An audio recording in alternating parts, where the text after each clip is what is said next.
Yo, yo, yo, what's good, everybody? So, I know I'm a bit late out, but I still want to do a breakdown of the How Can I sample.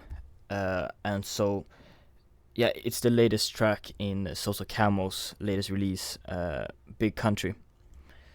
And so, if you haven't checked it out, the whole album is incredible. It's definitely one of my favorite releases so far, and I'm super happy to be a part of it. I'm super proud of it too.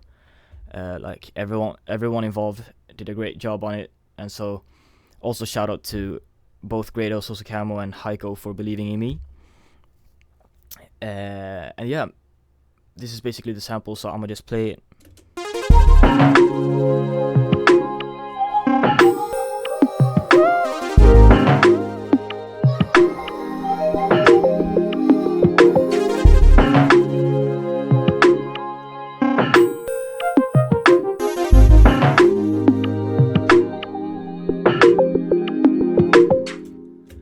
And yeah, so to mention as well is that this is mainly portrayed in the second part of the track, and so the first part has like sounds like completely different, and I wasn't a part of that specifically. I was a part of the second part. So also shout out to the producers who produced on the first part, because that's amazing as well. So yeah, so I know that when I did this, I started out with the percussions, which is pretty like unique to me because I almost never do that.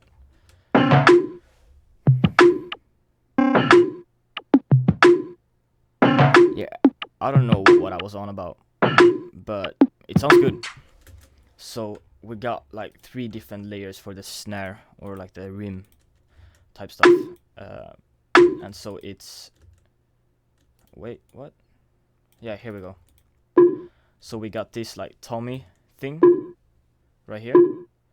It doesn't have any, yeah, everything like every snare layer here is sidechained to an EQ right here, which removes the high end. So if we would remove that and then just play everything, as you can see, it's going to be very bright. So I removed the top end, the high end on it. And yeah, we got the tom. So wait, what? Which one is it? Is it this one? Okay, yeah, it's that like thing. It's an industrial. I'd say it's like a tom. And we got this initial hit, so it like very, very, very, very short rim. And then we got a tail. So we got the initial hit, and we got a tom and a tail.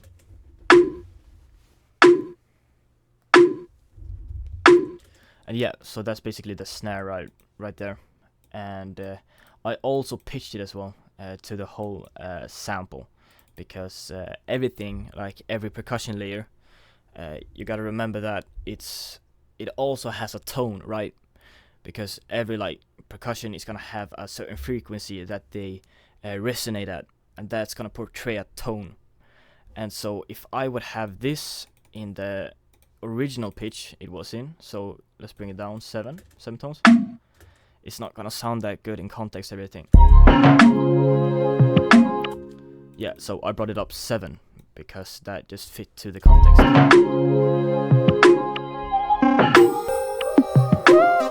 And yeah, so that's basically the snare. A very like built from scratch type snare right there.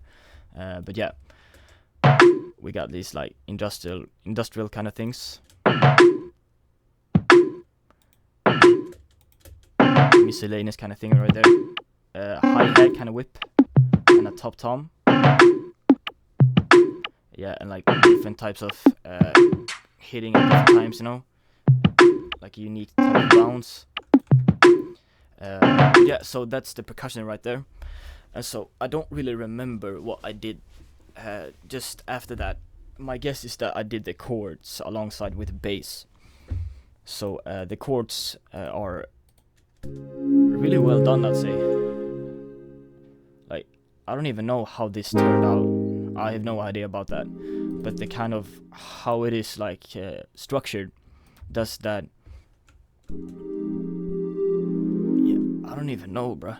Like, I kinda did this later here, right? And like interrupted the notes. So that's a kind of like a technique I do quite a lot sometimes. Is that with pads specifically those that charges up and have like different kind of variations to it when it goes through. I kind of cut them off and then bring them in again and that stuff. So it's gonna do those kind of like charging up, breaking, charging up, breaking, charging up again. So that kind of creates different type of rhythms or like wavy feels to it. So for example, if I would do this, it's gonna sound like a bit different, as you can hear. And also it's because of the JD800. My guess is that it has a certain amount of voices to it as well. So that's gonna do that some voices cuts out when I have these played again. So some of these is gonna be removed and then be taken over by that latest like pressed note. But yeah, let's bring it back to how it was. Yeah, it was like this, right? And so this right here is just a semitone up. It's this right here, like the G sharp, brought up an octave to bring a kind of resonance. No, not resonance, sorry. Kind of tension to it, so dissonance. But just like low velocity to it, it's just gonna do a kind of tension to it, so it brings back great together to this again. And this right here, oof, it does a lot to it. It's just a subtle little thing right there, like but it's great, bro. I love that shit. Yeah, and to mention as well is that we have two patches on it. So this is a brass from Sonology, right? A synth brass. We got a pad, and then it's gonna be a brass here hitting. And that's one thing I love doing too, is that I have different patches for different chords, right? So I had that right there, and then I bring back the original pad in the second wave. Yeah, it's just like so little things, you know, so little things, you know. It doesn't have to be that complicated, you know, but it's still like a whole lot of layers to it. Yeah, so that's about it on the chords, and we got the yeah, these are the pads, and they are exported out and pitched up and done some like vary speed to it as well. And how you do that is that you basically export the original audio. So for example, this one right here, you slow down the tempo and then allow it to play out a bit, and then when you export it, you're gonna put it in stretch, and after that you're gonna bring up the tempo again. And so the audio that you exported is gonna be squeezed into a higher BPM, right? And so the audio that was exported out was at a lower BPM, so that's gonna be more audio information. But when you bring up the tempo, that audio information is gonna be squeezed into a smaller amount of time. And yeah, so that's basically that layer right here. And yeah, let's go over to the melodic layers, because they are the next step. The bass right here is just the root note being played with a percussions, I guess. It is a bit like a kick, but not really like a kick, you know.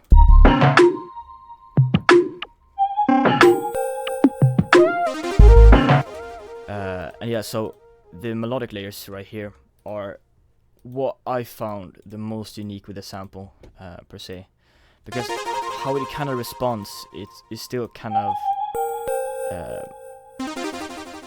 I don't even know how I did this, bro. Like it's so cool to look back at like stuff you've done before, because you can look back at it, you know, and you're not still gonna like understand why you did that stuff, you know. But yeah, so this like brings up, and it has a lot of delay to it, and if you know me well, you probably know that I love delays, and at the time I was playing around with it a whole lot. And so wait, let's see, where do we have the delays? They should be here. Yeah, and I have a lot of feedback distortion to it, so that's a fun thing you can play around with as well. It's like having distortion. Like without it, it's gonna sound a bit plain to it, but with this specific like synth preset, the distortion just like brings up a whole lot of grit to it, and I love that stuff. And so yeah, that's about it. We got a lot of level to the feedback, so it's gonna like take a long time for it to fade out. And we got the charge up right here, and this like kind of builds on top of that, another preset. And we got these two as well. It's like a, I don't even know, a bell. Yeah, and so these kind of like responds to each other, right? It's like doo-doo, and like doo-doo. Yeah, so it kind of like responds to each other, right? And yeah, so with the percussion, it's gonna sound very rhythmic to it, because like delays creates rhythms, right? It kind of does. And so because everything is put to time 1, it's just gonna go like a hi-hat, like a super quick hi-hat, right? Yeah, something like that. And so with the percussion, it's gonna take up that like hi-hat space. Does that kind of sense? Because it's about the same frequencies as a hi-hat really. Yeah. These two, bro, like I love that shit. Like the slower delay to it as well. I think it's built into the Synology. Wait, let's show. Yeah, it's in the Synology. It's like 4-tapped pan delay. And so yeah, that's about it for the like melodic layers right here, like the leads and stuff, or like bells. I don't know what to call it. And this is an EQ as well. Why do I have an EQ down here? Wait, what the fuck? What is it? Is it linked to? Oh, okay, yeah. So this is kind of a resonant filter to the top ends. It doesn't do that much, to be honest with you, but it does a little, I guess. I don't know why I felt the need to do that, but I did it. Yeah. So, but in general, like resonance kind of stuff, doing that on pads is super fun to do. It usually like brings in a type of a flanger kind of feel to it. But yeah, and so we have the vocals here, right, too, and the vocals are from Splice.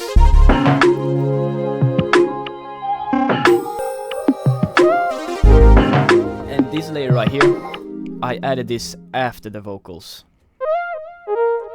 because they just fit so well, you know. It kind of like brings it up and down. I don't know, but I love it. And yeah, that's about it, you know. That's about the sample. It's everything on there. And yeah, in the original version, it's pitched down 1, and it's also slowed down, if I haven't mentioned that already. I've tried to record this video so many times right now, so I don't even remember like what I have mentioned or what I haven't. It's difficult for me to do this. I don't know why. But I hope that you enjoyed it at least, and make sure to check out the whole album. Like, it's incredible. Like, it's completely incredible. Like, Sosocamo's production is out of this world, bro. And like his delivery as well. Like, it's crazy. So shout out to everyone involved in the project. I'm super proud to be a part of it, and thank you so much for watching, and I hope that you will have a great rest of your day. So peace out.